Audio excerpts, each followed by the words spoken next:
ஆகும் என்று வேதம் சொல்லுகிறது. நாம் பாவம் செய்து கொண்டிருந்தால் நம்முடைய ஆத்மா செத்து போய் இருக்கிறது. அல்லேலூயா. நம்முடைய ஆத்மாவிலே பாவ எண்ணங்கள் நம்மை தூண்டிக்கொண்டே இருந்தால், நாம் அதுக்கு கீழ்ப்படிந்து கொண்டே இருந்தால் நம்முடைய ஆத்மா செத்து போய் இருக்கிறது. ஒருத்த பாவத்திலிருந்து மனம் திரும்புவதுதான் தேவனுடைய மகிமை. அல்லேலூயா. கர்த்தருக்கு ஸ்தோத்திரம்.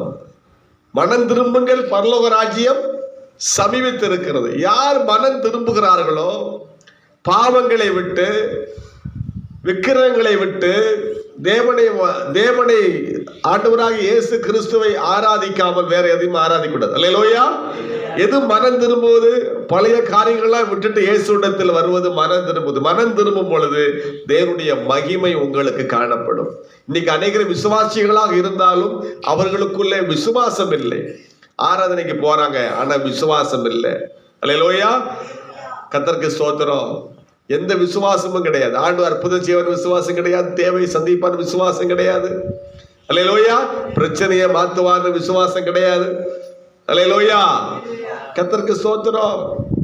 நமக்கு இன்னைக்கு விசுவாசம் வரும்போது நம்ம நீதியாய் வாழ பிரயாசப்படுவோம்.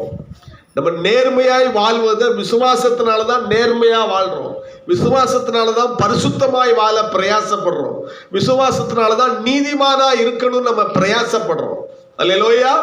விசுவாசம் இல்லாதவங்க பாவத்துல தான் வாழ்வாங்க. சபைக்கு போனாலும் ஆராதிச்சாலும் அவங்க பொய் சொல்லுவாங்க, ஏமாத்துவாங்க, துரோகம் பண்ணுவாங்க. அல்லேலூயா. எல்லா கிரிகளும் அவங்களுக்குள்ள இருக்கும்.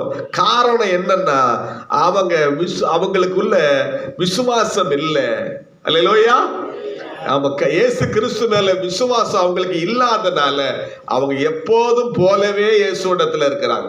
உலகத்திலிருந்து இருந்தது போலவே இயேசுவிடத்துல வந்தது போல இருக்கிறாங்க. அல்லேலூயா.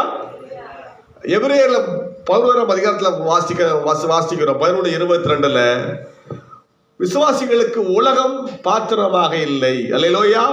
உலகம் அவர்களுக்கு பாத்திரமாக இருக்கவில்லை என்று வேதம் சொல்லுகிறது. அல்லேலூயா. பழைய ஏற்பாட்டில் அநேக விசுவாசிகளுக்கு உலகம் பாத்திரமாக இருக்கவில்லை.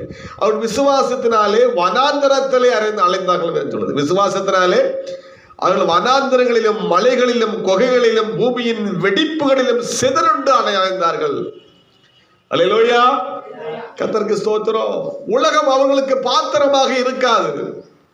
உலகம் அவர்களை ஏற்றுக்கொள்ளாது. உங்களை பக்கத்தை விட்டுக்கிறவங்க ஏற்றுக்கொள்ள மாட்டாங்க. உறவுகள் உங்களை ஏற்றுக்கொள்ளாது. அல்லேலூயா. கர்த்தருக்கு ஸ்தோத்திரம். இயேசுவை ஏற்றுக்கொண்ட எதிர்ப்புகள் வரும்.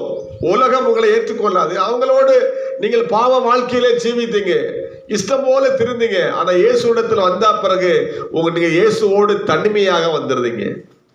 பழைய நட்புகள் எல்லாம் அங்க முறிகிறது. அல்லேலூயா. அவங்களோட கைகோத்து சினிமா தியேட்டருக்கு போயிருப்பீங்க, பல சாராய கடைக்கு போயிருப்பீங்க, பல இடத்துக்கு போயிருப்பீங்க. அல்லேலூயா. அவ எல்லா காரியத்தையும் விட்டுட்டு நீங்க வந்த உடனே அவர்கள் உங்கள் மேல பகையை உண்டாக்குறாங்க. இவ்வளவு நாள் என் கூட சுத்தலாம், இப்ப வரமாட்டேங்கானே. அல்லேலூயா. உங்களை எதிரியா பார்க்கிறார்கள். அப்ப தேவனுடைய மகிமை உங்களிடத்திலே வந்து விடுகிறது. அல்லேலூயா. விசுவாசிகளுக்கு உலகம் பாத்திரமா இருக்காது. நீங்க வருத்தப்படாதீங்க. அவங்க பேசலையே, இவங்க பேசலையே. அல்லேலூயா. அவங்க விரோதமா எழும்புறாங்களே, இவங்க எழும்புறாங்களே, நீங்க வருத்தப்படக்கூடாது. கர்த்தருடைய பிள்ளைகளுக்கு உலகம் பாத்திரமாகவே இருக்காது. அல்லேலூயா. அதுதான் விசுவாசம். விசுவாசிகளுக்கு உலகம் பாத்திரமா இருக்காது. அல்லேலூயா.